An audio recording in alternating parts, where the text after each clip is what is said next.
नमस्कार,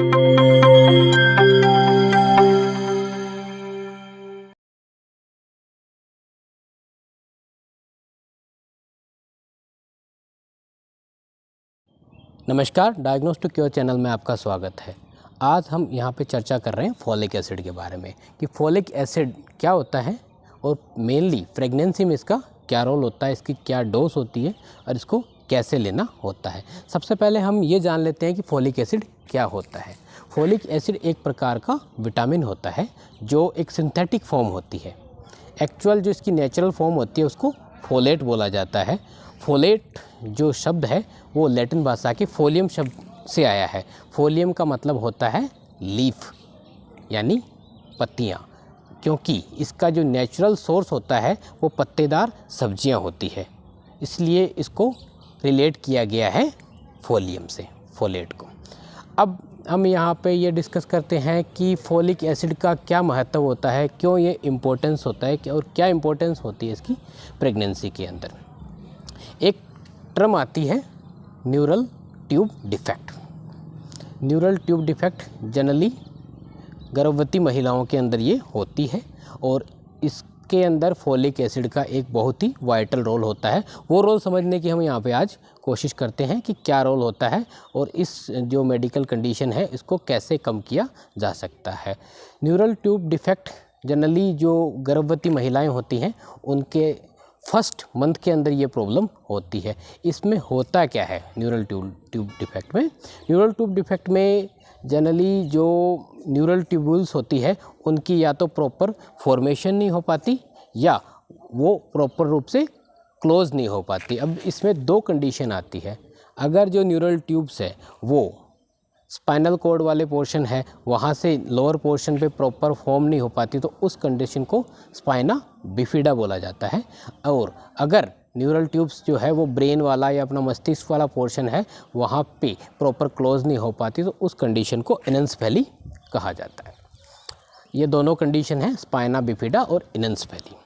अभी हम बात करते हैं फॉलिक एसिड। फॉलिक एसिड में क्या है कि जो प्रेगनेंसी, वैसे तो ओवरऑल लाइफ में भी फॉलिक एसिड की बहुत इंपॉर्टेंस होती है, लेकिन अगर प्रेगनेंसी होती है तो उस कंडीशन में फॉलिक एसिड की जो डिमांड है वो बढ़ जाती है। यानी उस समय जो फीटस है उसके अंदर न्यूरल ट्यूब्यूल्स बनने के लिए और जो माता है उसमें जो है अपना हीमोग्लोबिन बनने के लिए, दोनों के लिए फॉलिक एसिड की ज़रूरत बढ़ जाती है। इसलिए ये अपना एक वाइटल रोल रखता है।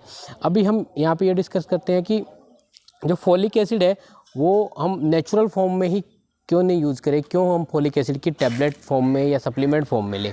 उसका रीज़न ये है कि जो नेचुरल सोर्सेस होते हैं फॉलिक एसिड के, जैसे फलियाँ हो गई अपनी, ठीक, मूँगफली हो जाती है, मटर हो गया है और चुकंदर हो गया है, और जो ग्रीन लीफी वेजिटेबल्स है जनरली ये सोर्स होते हैं फोलेट के, जो नेचुरल फॉर्म होती है उसके। लेकिन इससे हमारी जो डाइटरी रिक्वायरमेंट्स होती है वो पूरी नहीं हो पाती, इसलिए हमको फॉलिक एसिड जो है टैबलेट फॉर्म के अंदर या सप्लीमेंट फॉर्म के अंदर लेना होता है। और जनरली जो फॉलिक एसिड हम लेते हैं वो आइदर किसी भी फॉर्म में लो आप, कैप्सूल, टैबलेट, सप्लीमेंट्स की फॉर्म में, सिरप की फॉर्म में, वो बॉडी में जाके फोलेट में ही कन्वर्ट होता है।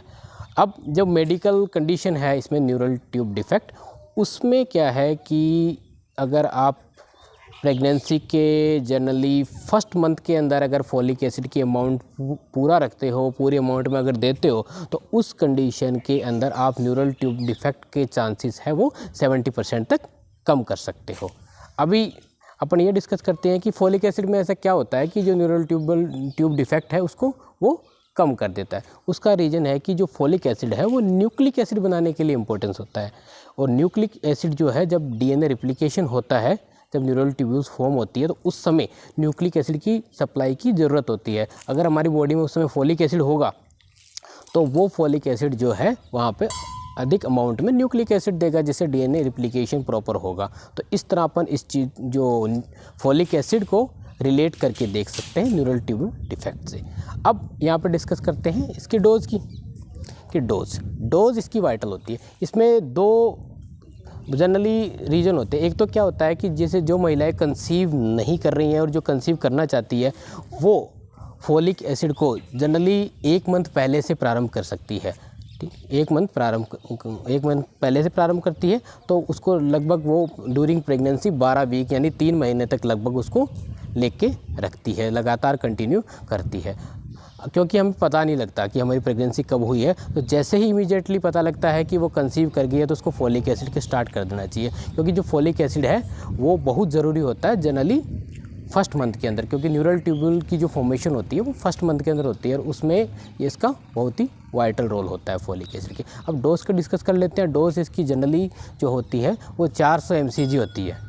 जनरली जो हम कंसीव करने के लिए यानी बिफोर प्रेग्नेंट होने से पहले जो कंसीव करना चाहती है महिलाएं वो 400 mcg ले लेती है, और जब प्रेग्नेंट हो जाती है महिलाएं तो वो लगभग 600 mcg 12 वीक एक्यूरेटली बोल सकते हैं, रफली हम जो उसको 3 मंथ बोलते हैं, 3 मंथ तक वो उसको कंटिन्यू करेगी फोलिक एसिड को।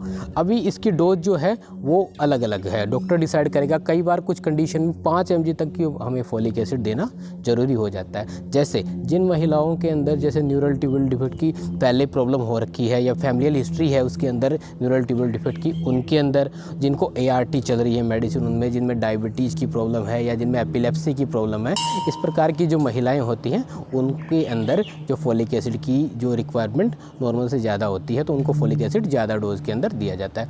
ये तो हो गया प्रेगनेंसी। इसके अलावा और भी इसके फोलिक एसिड के काफ़ी यूज़फुल इफ़ेक्ट होते हैं, जैसे क्लेफ्ट पैलेट हो जाता है कई बार बच्चों के अंदर, उसमें जो ब्रेन की डेवलपमेंट है उसके अंदर भी फोलिक एसिड का ज़रूरी होता है। तो इसलिए हम तो ये सजेस्ट करना चाहते हैं अपने चैनल के माध्यम से कि फोलिक एसिड जो है ना सिर्फ प्रेगनेंसी में, बल्कि अगर आप कंसीव करना चाहते हो, आप कंसीव नहीं हो रहे हो यानी प्रेग्नेंट नहीं हो रहे हो, तो उसमें भी अगर आप अपनी डाइट में जिसमें नेचुरल फोलेट होता है उसमें या फोलिक एसिड की डोज प्रॉपर वे में डॉक्टर से कंसीडर करके अगर आप पहले से शुरू कर लेते हो तो आपको कंसीव करने में ईजी रहेगा, ईजिली आप कंसीव हो जाओगे। और जनरली जो डोज ये चलती रहती है 3 मंथ तक चलती है लगभग, तो वो आपको अगर कंटिन्यू 3 मंथ तक करोगे तो ये काफ़ी बेनिफिशियल रहेगी। और बच्चे का जो फीटस है, बच्चा है जो आपके पेट में महिलाओं के, तो वो उसके ब्रेन के डेवलपमेंट के लिए और ओवरऑल डेवलपमेंट के लिए बहुत अच्छी है।